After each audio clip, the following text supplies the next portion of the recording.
नमस्कार, मैं सुमित सांगवान। भारत में सम्मान और अपमान का प्रश्न कोई नया नहीं है और ना ही ये प्रश्न आने वाले दौर में भी यदि आज के वक्त में भविष्यवाणी करने की जरूरत आन पड़े तो नया होगा।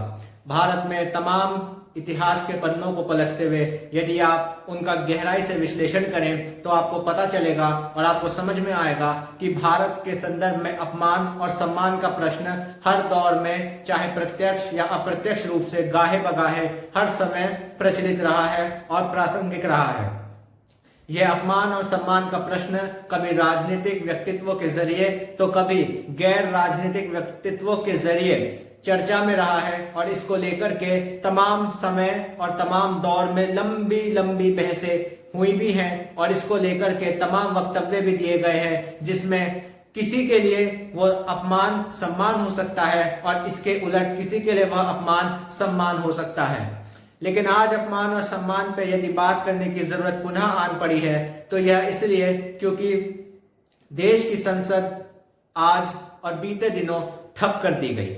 वह इस उम्मीद में ठप कर दी गई या इस मांग के आश्रय ठप कर दी गई कि देश के एक राजनेता ने विदेशी सरजमी पर भारत का अपमान किया। यह आरोप और कोई नहीं भारत की सरकार का है, भारत की सरकार को चलाने वाले राजनीतिक दल का है, उसके मंत्रियों का है, उसके नेताओं का है। यहाँ तक कि विधायक से लेकर मुख्यमंत्री और सांसद से लेकर तमाम केंद्रीय मंत्री और बीते दिनों कर्नाटक की एक जनसभा में प्रधानमंत्री तक ने इस बात का जिक्र किया, इस बात का उल्लेख किया कि भारत का अपमान उसके ही एक नेता के द्वारा विदेशी सरजमी पर किया गया।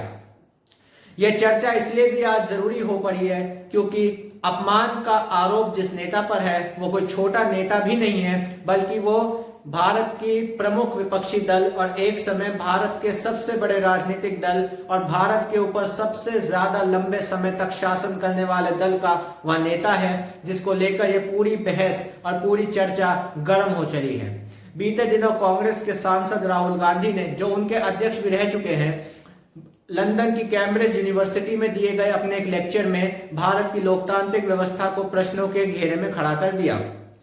राहुल गांधी ने अपने लेक्चर में तमाम उन बातों का उल्लेख किया जिन्हें वो भारत में लोकतंत्र के खात्मे के रूप में ना सिर्फ मानते हैं बल्कि उन्होंने अपने लंबे लेक्चर के दौरान भारत की लोकतांत्रिक प्रणाली के तमाम उन अंगों को भी चित्रित किया और उनको रेखांकित किया जिनके कंधों पर भारत के लोकतंत्र को मजबूत रखने का दारोमदार माना जाता है। राहुल गांधी ने अपने लेक्चर के दौरान, अपने वक्तव्य के दौरान चुनाव आयोग से लेकर देश के तमाम न्यायालयों के निर्णयों का भी जिक्र किया। इसके साथ ही मीडिया की पक्षपाती भूमिका को भी राहुल गांधी ने यह कहते हुए इंगित किया कि मीडिया एक तरफा भूमिका बनाते हुए भारत में विपक्ष को एक गलत नजरिए से जनता के सामने प्रस्तुत करता है। यही नहीं, राहुल गांधी जिस सदन के सांसद हैं यानी कि लोकसभा के सदस्य हैं और लोकसभा भारत की संसद का निचला सदन के रूप में उसकी पहचान है, उसके संदर्भ में भी राहुल गांधी ने यह कहा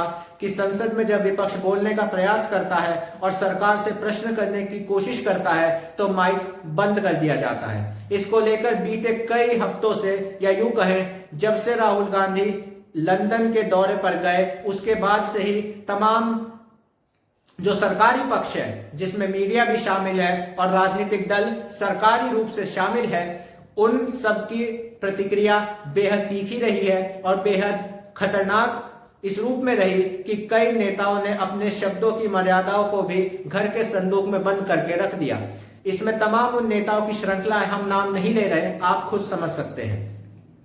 सरकार का यह मानना है कि भारत में लोकतंत्र बहुत मजबूत है और लोकतंत्र के लिहाज से भारत लोकतंत्र की जननी रहा है। इसे अंग्रेजी में आप मदर ऑफ डेमोक्रेसी भी कह सकते हैं। राहुल गांधी के बयान के बाद तमाम केंद्रीय मंत्रियों ने एक एक करके मोर्चा खोला। लगा कि पीएमओ के जरिए उनके व्हाट्सएप पे लगातार संदेश आए जा रहे थे कि अब आपको मोर्चा संभालना है। मोर्चे की शुरुआत एक एक करके मंत्रियों द्वारा की गई। इसमें दक्षिण के मंत्री भी हैं, उत्तर के मंत्री भी हैं, पूर्वोत्तर के मंत्री भी हैं, पश्चिम के मंत्री भी हैं। आप राज्यों का नाम लेते जाइए, मंत्रियों का नाम आपके सामने आता रहेगा। इसमें अरुणाचल से आने वाले किरण रिजिजू भी हैं, हिमाचल से आने वाले अनुराग ठाकुर भी हैं, बिहार से आने वाले पूर्व केंद्रीय मंत्री रविशंकर प्रसाद भी, और तमाम ऐसे एक मंत्रियों की तमाम फहरिस्त है जिन्होंने राहुल गांधी के खिलाफ अपनी बोफोर्स तोपें तान दी हैं। हम बोफोर्स का जिक्र इसलिए कर रहे हैं क्योंकि बोफोर्स को लेकर भी एक समय इस देश में बहुत हंगामा किया गया था और उस वक्त लोकतंत्र बहुत विपक्ष को मजबूत लगता था और इस रूप में वो विपक्ष इसकी भूमिका को तय करता था कि उस समय प्रधानमंत्री को कुछ भी कह देना, उस समय देश के प्रधानमंत्री राजीव गांधी थे और उनको कुछ भी कह देना लोकतंत्र की मजबूती थी। लेकिन आज परिस्थिति वैसी नहीं है, इस पर आगे आएंगे। लेकिन राहुल गांधी के बयान को लेकर हंगामा शुरू हो चुका है, इसके लिए संसद ठप है, मीडिया में लगातार बहस होती है। मीडिया की चर्चाओं का स्तर आप और हम सब बेहतर जानते हैं कि वो क्या हो चला है। उससे बेहतर तो किसी भी नुक्कड़ या चौक चौराहे के मछली बाजार है जिसमें कम से कम ये पता तो होता है कि यहाँ शोर मिलना ही है, अफरा तफरी और ओह पोह की परिस्थिति मिलनी ही है। लेकिन मीडिया को लेकर ये उम्मीद नहीं की जाती थी, लेकिन अब वो मर्यादाएं, वो रेखाएं धुंधली हो चली है। इससे आगे बढ़ते हुए राहुल गांधी के बयान का जब निहितार्थ निकालने की सरकार के द्वारा तैयारी की गई और सरकार ने उसका निहितार्थ जनता के सामने पेश किया तो सरकार द्वारा यह कहा गया यह भारत का अपमान है। इसको लेकर लोकसभा में रक्षा मंत्री राजनाथ सिंह तो राज्यसभा में वाणिज्य उद्योग मंत्री पीयूष गोयल ने मोर्चा संभाल लिया और उन्होंने राहुल गांधी से सदन में माफी की मांग की। दिलचस्प बात यह है कि राहुल गांधी राज्यसभा के सदस्य नहीं है, लेकिन राज्यसभा के नेता के तौर पर पीयूष गोयल और उपराष्ट्रपति जगदीप धनखड़ जो कि राज्यसभा के सभापति भी होते हैं, उन्होंने भी यह मांग रख दी कि एक सांसद के द्वारा भारत का विदेशी जमीन पर अपमान किया गया। कमाल की परिस्थितियां, भारत का लोकतंत्र इन दिनों उसका गवाह बन रहा है। यानी कि जिस सदन का कोई व्यक्ति सदस्य नहीं है उस सदन के लोगों को भी आपत्ति है। यह ठीक वैसा ही है कि अमेरिका में कोई बयान, यदि अमेरिका का कोई नागरिक अपने देश में किसी और देश को लेकर बयान दे या फिर अपने ही किसी व्यक्तित्व को लेकर बयान दे तो दूसरे लोग भी आहत हो जाएंगे, भले ही उसका उस देश से कोई संबंध ना हो। लेकिन भारत में लोकतंत्र की ये जड़ें मजबूत दिखाने का एक प्रयास भी है कि भारत में लोकतंत्र बहुत मजबूत है। लेकिन लोकतंत्र को लेकर आज चर्चा करना महत्वपूर्ण हो जाता है। लोकतंत्र के रूप में भारत को जिस प्रकार मदर ऑफ डेमोक्रेसी कहा जाता है, यह अतिशोक्ति भी नहीं है। भारत में लोकतांत्रिक व्यवस्था कोई आज से नहीं है, बहुत पुरानी व्यवस्था है और अलग अलग समय में अलग अलग तौर पर विभिन्न परिस्थितियों के महत्व, विभिन्न नामों के महत्व, विभिन्न दौरों के महत्व लोकतंत्र को गढ़ा गया, मथा गया और आगे बढ़ाया गया, इससे इनकार नहीं है। लेकिन बात जब सम्मान और अपमान की आती है तो सम्मान और अपमान आज किस रूप में दोहरे मापदंडों का ना सिर्फ शिकार हो जाता है बल्कि उसको लेकर जो धारणा बनाई जाती है उसके बारे में चर्चा करना जरूरी हो जाता है। प्रधानमंत्री का यह बयान जो आपकी स्क्रीन पर इस समय दिखाई दे रहा है, यह बयान उन्होंने जब प्रधानमंत्री का पद सुशोभित करना शुरू किया था उन शुरुआती वर्षों में दिया था।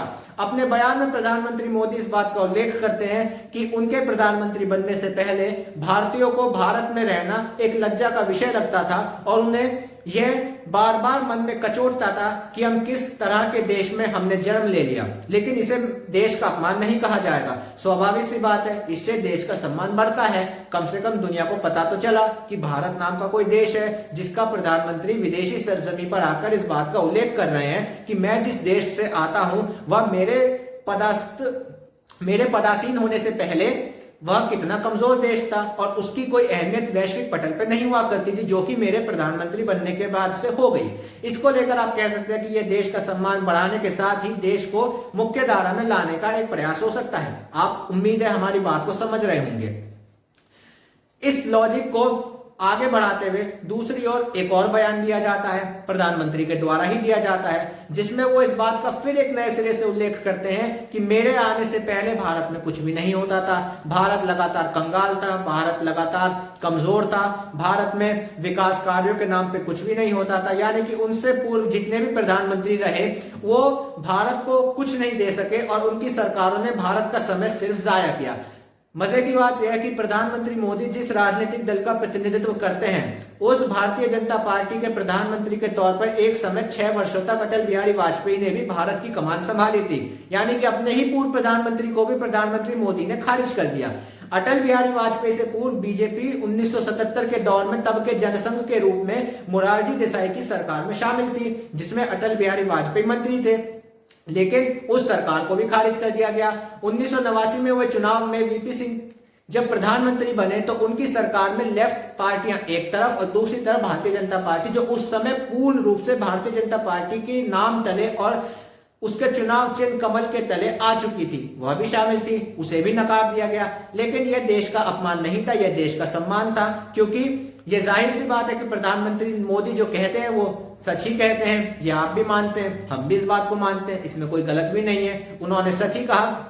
बीते दिनों जब सुप्रीम कोर्ट के न्यायाधीशों की नियुक्ति के संदर्भ में सरकार के केंद्रीय मंत्री, जो कि कानून मंत्रालय की अहम जिम्मेदारी संभालते हैं, किरण रिजिजू ने बार बार इस बात की ओर इशारा किया और इस बात को इंगित किया कि जजों की नियुक्ति यानी कि न्यायाधीशों की नियुक्ति में सरकार की भूमिका होनी चाहिए। 2015 में सरकार, प्रधानमंत्री नरेंद्र मोदी के दौर में उनके नेतृत्व वाली सरकार एक बिल लेकर आई थी जिसे नेशनल जुडिशियल अपॉइंटमेंट कमीशन कहा गया। एनजीएसी के नाम तले यह बिल लाया गया, जिसे सुप्रीम कोर्ट ने 4-1 के बहुमत से खारिज कर दिया।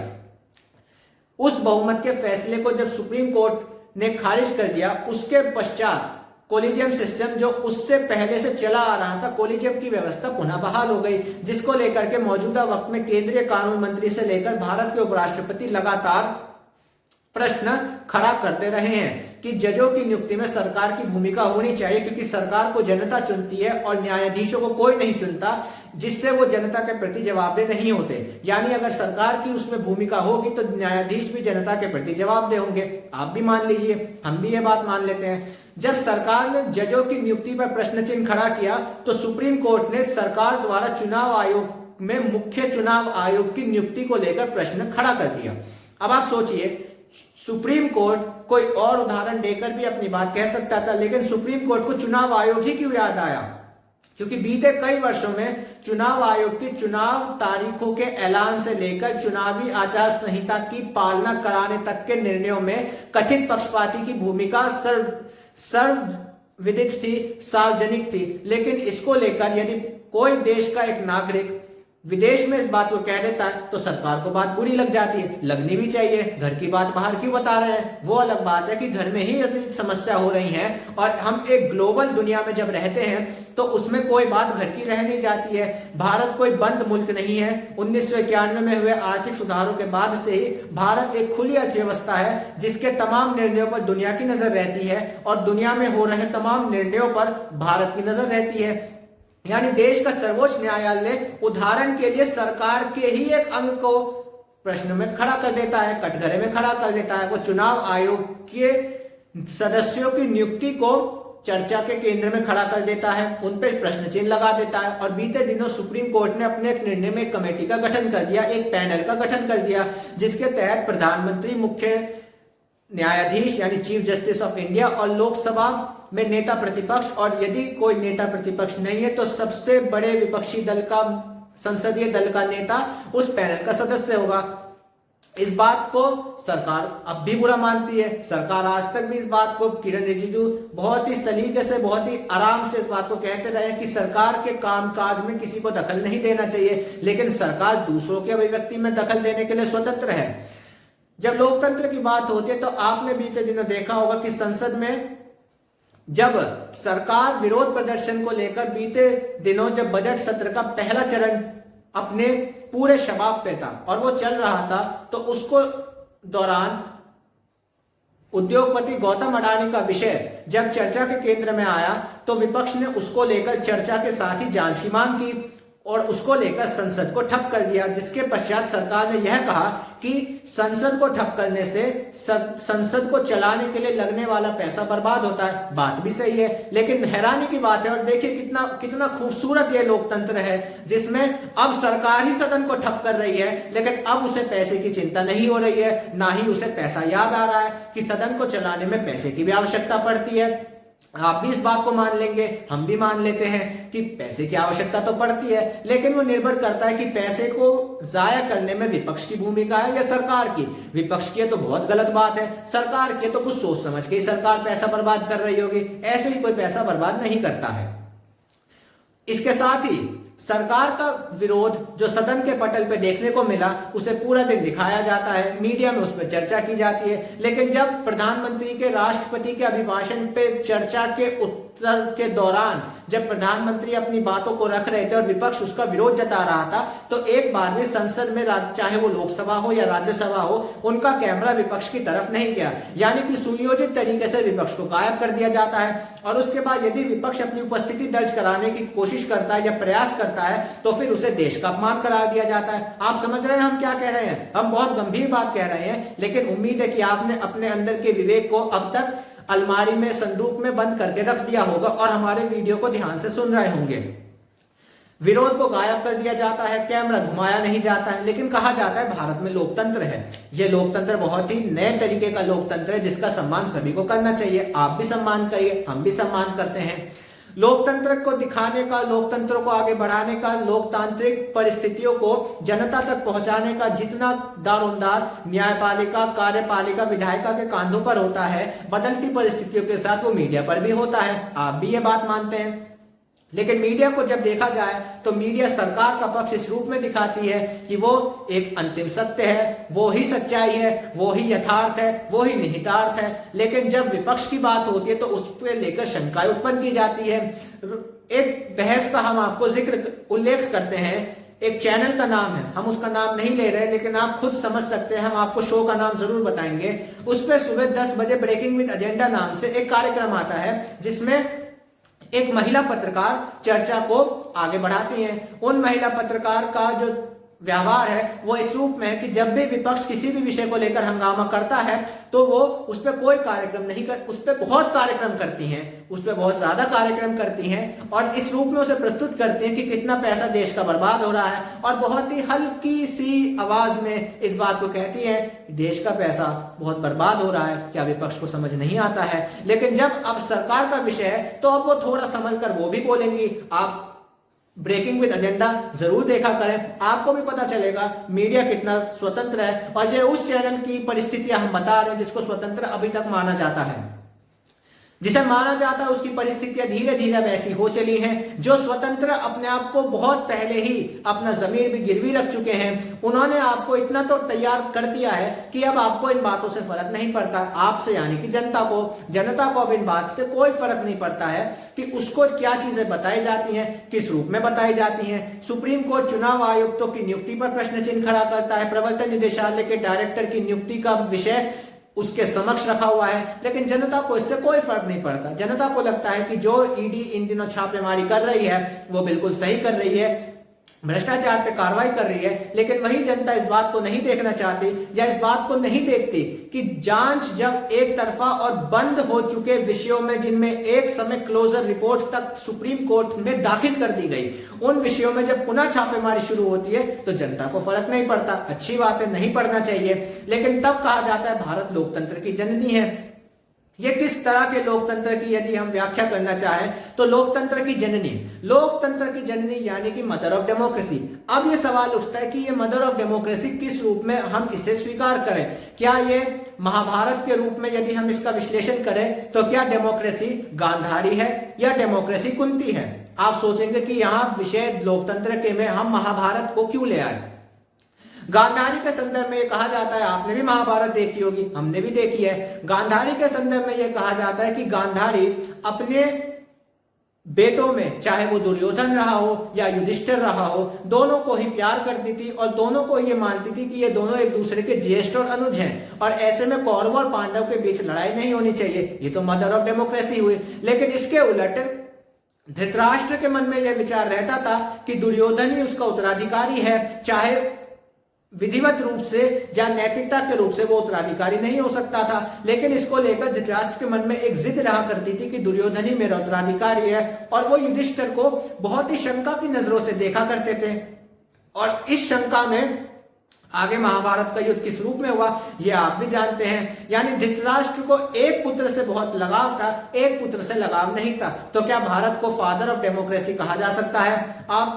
हम यहाँ सभी पिताओं को एक रंग में नहीं रंग रहे हैं। अगर यदि कोई पिता हमारे ये वीडियो देख रहा है और उसे लगे कि हम उसे भी उस रंग में रंग रहे हैं, तो कृपया गलत फहमी का शिकार ना हो। हालांकि मीडिया के इस बदलते युग में आप गलत फहमियों का शिकार हो भी सकते हैं, जिसको हम कितना ही स्पष्टीकरण दें आप तब भी नहीं मानेंगे, तो मत मानिए।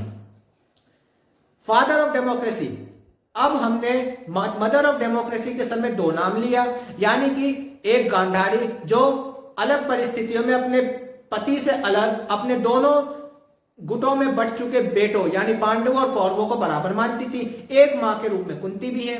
कुंती को विवाह के पूर्व यानी कि विवाह से पहले कर्ण का जन्म हुआ। भगवान सूर्य से प्राप्त वरदान से कर्ण का जन्म हुआ, लेकिन सामाजिक व्यवस्था और समाज का सामना करने का जब समय आया तो कुंती ने भयभीत होकर कर्ण को एक टोकरी के जरिए नदी में बहा दिया। उसको लेकर आप सब जानते हैं कि कर्ण को तंज के तौर पर सूत पुत्र भी कहा गया, यानी कि एक चैरियटर का बेटा, यानी कि रथी का, यानी कि जो सारथी होता है, जो रथ को उस दौर में चलाया करते थे, उसका पुत्र कहकर तंज किया गया। यानी कुंती ने अपने बेटे को स्वीकार नहीं किया और अपने बेटे को बहा दिया। वो अपने बेटे को प्यार भी करती थी, लेकिन समाज के सामने सामना करने से उनके मन में एक शंका रहती थी कि यदि मैं यह समाज को बता दूंगी कि कर्ण का जन्म विवाह से पूर्ण हुआ तो समाज इसका क्या अर्थ निकालेगा। यानी कुंती समाज का सामना करने से भयभीत हुई। तो क्या भारत इस रूप का लोकतंत्र है जहां वो अपने सच्चाई का या इस रूप में अपने इन पहलुओं का जो विश्लेषण है उसको दुनिया के सामने लाने से आज डर रहा है? क्योंकि चुनाव आयोग को लेकर सवाल किसी और ने नहीं, अब तो सर्वोच्च न्यायालय ने उठाया और पैनल का गठन भी किसी विपक्ष की मांग पर नहीं, बल्कि चुनाव आयोग में जो नियुक्तियां हैं उसको लेकर पैनल का गठन सुप्रीम कोर्ट ने विपक्ष की मांग पर तो नहीं किया, अपने स्वविवेक से किया, अपनी पीआईएल और तमाम याचिकाओं को मद्देनजर रखते हुए किया। प्रशांत भूषण के लिए इस बात पर प्रशंसा होनी चाहिए। ऐसे में अब भारत को आप किस कैटेगरी में रखेंगे, किस श्रेणी में रखेंगे? Father of democracy, Kunti mother of democracy या Gandhari mother of democracy? Role अलग अलग है, लेकिन बताना जरूरी है यह किस रूप में लोकतंत्र या किस तरह का लोकतंत्र है जो कि एक बेटे को तो स्वीकार इस रूप में भी करने को तैयार है कि वह विदेश में कुछ भी कहे, उसकी हर बात का न सिर्फ समर्थन किया जाएगा बल्कि उसकी हर बात को इस रूप में बताया जाएगा कि यह बिल्कुल सही कह रहे हैं। और यदि दूसरा बेटा उसी बात को अपने लिहाज से विदेशी धरती पे कह दे तो यह लोकतंत्र, यह मदर ऑफ डेमोक्रेसी उस बात को स्वीकार नहीं करना चाहती। आप उम्मीद है हमारी बात को समझ रहे होंगे। यह बात हम बार बार इसलिए इस बात पर जोर देते हैं ताकि आप बात की गंभीरता को समझें। ये किस तरह की डेमोक्रेसी के रूप में हम भारत को गढ़ रहे हैं। यह सच है, आज से पूर्व भी भारत में नेता हुए, प्रधानमंत्री हुए, नेता विपक्ष हुए। इस देश में जब अटल बिहारी वाजपेयी प्रधानमंत्री नहीं बने थे और उन्हें किडनी में इंफेक्शन की समस्या थी तो तत्कालीन प्रधानमंत्री राजीव गांधी ने अटल जी को अमेरिका जाने वाले प्रतिनिधि मंडल में सिर्फ इसलिए शामिल किया ताकि वो विदेश में अपना इलाज करा सकें। इसका जिक्र हम अपनी ओर से नहीं कर रहे हैं, अटल बिहारी वाजपेयी ने अपनी पुस्तकों, अपने साक्षात्कारों में इस बात का उल्लेख किया है। आप जाके पढ़ सकते हैं यदि पढ़ना चाहते हो तो। उससे पहले जवाहरलाल नेहरू और अटल बिहारी वाजपेयी के दौर में भी हमने ये देखा है कि जब एक विदेशी प्रतिनिधि मंडल जवाहरलाल नेहरू से किसी शाही भोज में यानी बैंक्वेट में उनकी मुलाकात होती है और अटल बिहारी वाजपेयी को जवाहरलाल नेहरू खुद बुलाते हैं और उस विदेशी प्रतिनिधि मंडल से कहते हैं कि ये हमारे एक जोशीले सांसद हैं, हमसे वैचारिक रूप से इनके मतभेद रहे हैं, ये दूसरे राजनीतिक दल का प्रतिनिधित्व करते हैं और ये आगे चल के, मेरी पूरी उम्मीद है ये आगे चलकर भारत के प्रधानमंत्री बनेंगे। वह एक दौर भी था। आज का दौर, इतनी कटुता में हम इस समय प्रवेश कर चुके हैं जहां पर शुरुआत जिसने करी वो ये उम्मीद रखता है कि मैं तो शुरुआत करूंगा लेकिन कोई दूसरा उस शुरुआत को आगे नहीं बढ़ाएगा। यानी अगर प्रधानमंत्री विदेशी सरजमी पर भारत के इतिहास को लेकर प्रश्न चिन्ह खड़ा करे तो वो उस समय ये उम्मीद रखते हैं कि उनको लेकर कोई विदेशी सरजमी पर प्रश्न चिन्ह ना खड़ा करे। वह चाहे विदेशी सरजमी पर इतिहास को किसी भी रूप में पढ़ा दें, चाहे गणित को विज्ञान से जोड़ दें या विज्ञान को इतिहास से जोड़ दें या इतिहास को भूगोल से जोड़ दें या भूगोल को खगोल में मिला दें, उससे प्रधानमंत्री ये उम्मीद करके मानते हैं या ये उम्मीद करके चलते हैं कि मैं जो कह रहा हूं वो सही है और कोई और इस बात को कहे तो वो गलत है।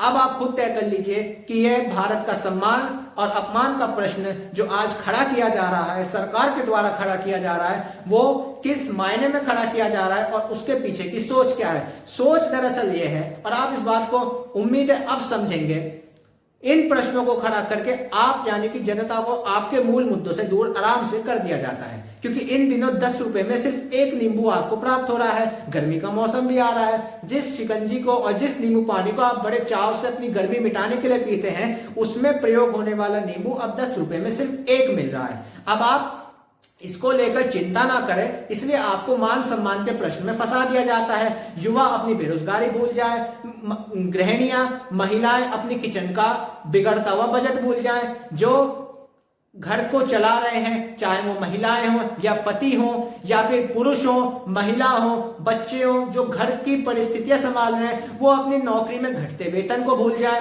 और सब इस बात में बहस करने लग जाएं कि भारत का सम्मान किस में है, भारत का अपमान किस में है। और आप में से बहुत लोग, हमें पूरा विश्वास है, इस बहस में लग भी चुके होंगे। अच्छी बात है, आपको लगना भी चाहिए। कम से कम अपने उन प्रश्नों से अलग थोड़ा तो आपका भी मन डाइवर्ट होगा, वरना आप भी कहां रोज बेरोजगारी महंगाई बेरोजगारी महंगाई बेरोजगारी महंगाई में फंस के रह जाएंगे। और फिर अपने जब इन प्रश्नों को भूलकर आप मान सम्मान अपमान इन प्रश्नों में अपने सुख को और अपने दुखों को भुलाने का माध्यम ढूंढेंगे, आप भी स्वस्थ रहेंगे। और जब जनता स्वस्थ रहेगी तो जाहिर सी बात है देश भी स्वस्थ रहेगा। और इसी तरह सरकार का नैरेटिव भी चलता रहेगा। ये देश जो गोदी मीडिया के बनाए गए नैरेटिव में आगे बढ़ता है, वो गोदी मीडिया आपको गोदी जनता भी बना देगा। और गोदी जनता और गोदी मीडिया के दौर में एक मजबूत सरकार का नेतृत्व हम सब स्वीकार करके इसी रूप में रहेंगे और अपने प्रश्नों को गायब कर देंगे। महाभारत का जिक्र हमने आज यूं ही नहीं किया, बहुत सोच समझ के जिक्र किया था और इसलिए उन श्रेणियों का जिक्र किया कि एक पहलू को गायब कर दीजिए, एक पहलू को बहुत बढ़ा दीजिए। जिसे बढ़ाएंगे वो सही है, जिसे गायब कर देंगे, जिसको मिटा देंगे, उसकी कोई अहमियत नहीं रह जाती है। इस वीडियो को देखने के बाद आज आप खुद से प्रश्न कीजिए, जब आप वीडियो के इस पड़ाव तक आ जाएं, अपने आप से खुद प्रश्न कीजिएगा। वैसे मुझे उम्मीद है आप प्रश्न नहीं करेंगे, जिसका मैंने जिक्र बीच में भी किया था कि अलमारी और संदूक में उम्मीद है आपने अपना विवेक रख दिया होगा। यदि अभी तक नहीं रखा तो रख दीजिएगा, टूट जाएगा यदि बाहर रहेगा। विवेक जिसमें थोड़ा भी बचा हो तो सोचिएगा, आपकी जरूरत, आपकी परिस्थितियां मान सम्मान के प्रश्न में फंसकर सुधरने वाली हैं या आपकी जटिलताएं और जटिल होंगी और जिसका सीधा लाभ इस देश की सत्ताधीश अपने लिहाज से, अपनी परिस्थितियों को मजबूत करने के लिहाज से लाभ उठाएंगे। लेकिन जैसा मैंने बार बार कहा और हर बार कहता हूं, गोदी जनता के दौर में और गोदी मीडिया के दौर में कुछ उम्मीद नहीं की जानी चाहिए। हम तो बिल्कुल उम्मीद नहीं रखते हैं, लेकिन फिर भी लोकतंत्र जितना भी है उसको लेकर अपनी बात रखना हमारा कर्तव्य है, जिसको हमने आपके सामने आज के वीडियो के जरिए रखा। उम्मीद है आप इस बात की गंभीरता को समझेंगे और इस बात को आज नहीं तो कल आप या तो खुद समझेंगे या परिस्थितियां आपको समझा देंगी। लेकिन महाभारत का युद्ध भी 18 दिन ही चला था, लेकिन 18 दिन पहले के धृतराष्ट्र और 18 दिन बाद के धृतराष्ट्र की परिस्थितियों में बहुत फर्क आ चुका था। 18 दिन पहले का धृतराष्ट्र के पास एक पूरा परिवार था और 18 दिन बाद के धृतराष्ट्र के पास सिर्फ लाशें देख तो वो सकते ही नहीं थे, लाशों को महसूस करने के सिवा कुछ नहीं बचा था। लाशों को उठाने के सिवा या उठवाने के सिवा कुछ नहीं बचा था। और अपने राजपाट की जो किलकारियां वो अपने पुत्रों के जरिए, अपने रिश्तेदारों के जरिए सुना करते थे, उन किलकारियों का चीखों में बदलना और उन चीखों को सुनने के अलावा धृतराष्ट्र के पास कोई उपाय, कोई मार्ग, कोई जरिया नहीं रह गया था। अब जनता को ये खुद अपने विवेक के जरिए, जिस अलमारी में आप बंद कर चुके हैं, तय करना है। आपको धृतराष्ट्र के मार्ग पे जाना है, जिस पे आप जा ही रहे हैं, क्योंकि आपको अपने जरूरतों के प्रश्न नहीं दिखेंगे और मान सम्मान के प्रश्नों में आप फंसे रहेंगे। उसमें भी उस लिहाज से फंसे रहेंगे कि एक व्यक्ति यदि ये बात कहेगा तो वो सम्मान है और दूसरा व्यक्ति उस बात को अपने लिहाज से कहे तो वो अपमान है। इसी के साथ इस वीडियो का समापन यही करते हैं। उम्मीद है आपको हमारा वीडियो पसंद आया होगा। इस वीडियो को लाइक कीजिए, शेयर कीजिए, कमेंट कीजिए और अपने विचारों की अभिव्यक्ति को कमेंट्स के जरिए मैं कोशिश करूंगा कि आपके कमेंट्स को देखूं, उन्हें पढूं, उनके जरिए कुछ सुधार यदि करना हो तो सुधार करूं, क्योंकि अंत में लोकतंत्र जनता के लिए, जनता के द्वारा, जनता से का ही दूसरा नाम है, का ही व्यवस्था है और उस व्यवस्था में सुधार की गुंजाइश हमेशा रहती है।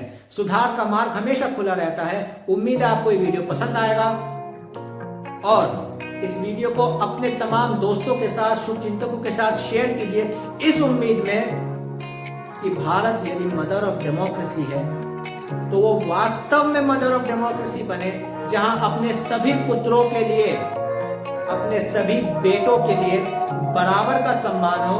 वरना पट्टी तो अपनी आंख पे गांधारी के बंधी हुई थी और जब अपने अंतिम पुत्र को शक्ति प्रदान करने के लिए जब उन्होंने अपने पुत्र को, दुर्योधन को कहा कि आप निर्वस्त्र होकर आइए, स्नान करने के पश्चात निर्वस्त्र होकर मेरे समक्ष आइए, तो अब यह लोकतंत्र को जब मजबूत करने के लिए जनता अपनी शक्ति देने का प्रयास करेगी और अपनी आंखों पे जो जनता के पट्टी बंधी हुई है, जनता जब उस पट्टी को खोलेगी तो आप समझ सकते हैं उस समय ये देश किस परिस्थिति में पहुंच चुका होगा। क्योंकि जब गांधारी ने पट्टी हटाई थी, दुर्योधन की पूरी सच्चाई तो भगवान श्री कृष्ण ने तब भी छिपा दी थी।